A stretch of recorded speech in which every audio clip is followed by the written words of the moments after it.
Every parent's nightmare, the heart-rending story of Tyler Clementi, who ended his life after his roommate allegedly broadcast a sexual encounter over the internet.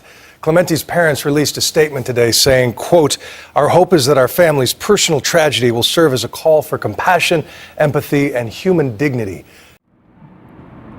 Unfortunately, that's not the first time someone committed suicide as a result of online harassment. So, what can we do to prevent ourselves and our friends from this disturbing trend?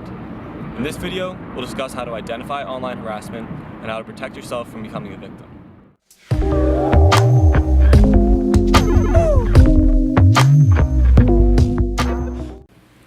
So what exactly is online harassment, or cyberstalking?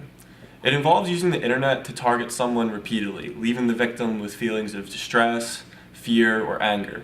And this can be done several ways using email, instant messenger, and social media.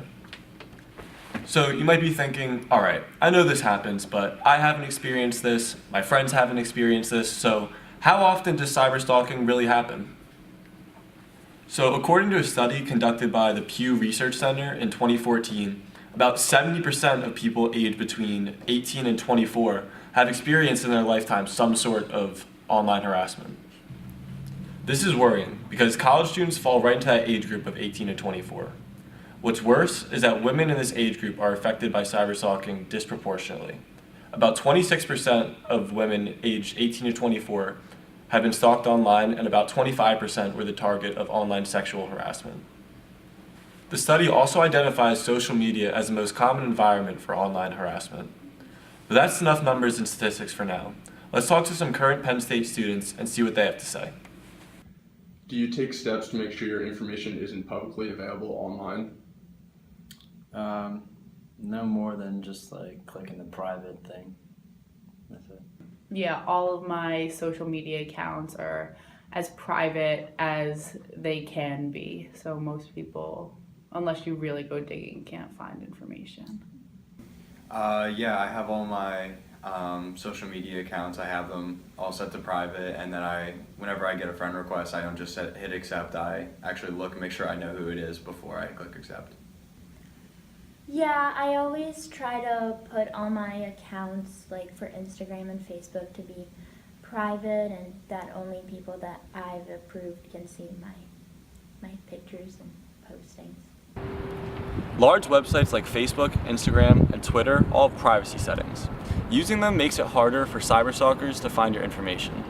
This puts a barrier between what your friends can see and what the rest of the world can find out about you. Information on how to use privacy settings can usually be found with a quick Google search. If you become a victim of online harassment, do you know what resources would be available to you? Not really. The only thing I can think of is the Rescom desk at Pollock or one of the other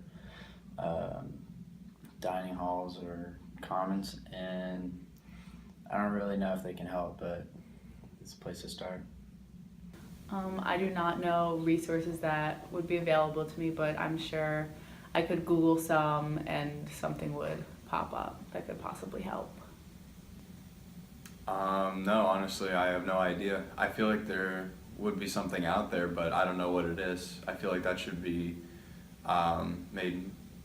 be put more in public's attention. Unfortunately, the law is still behind technology on the issue of online harassment. Different states have different laws concerning if and how the police can get involved. However, college campuses usually have policies and organizations dedicated to preventing online harassment. For example, Penn State has a behavioral threat management website and anonymous hotlines, as well as the various specific support groups.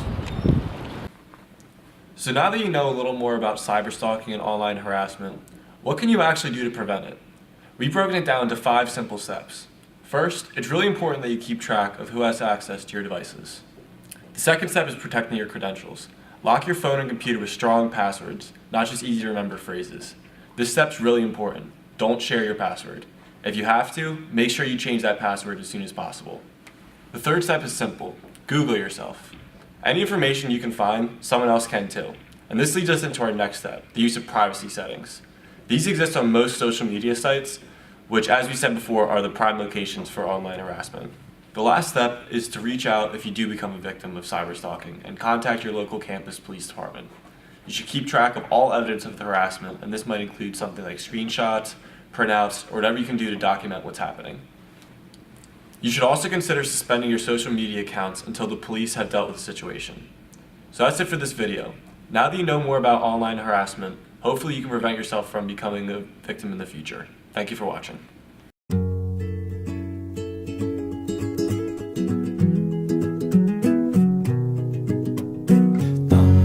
Dum dum da da dum.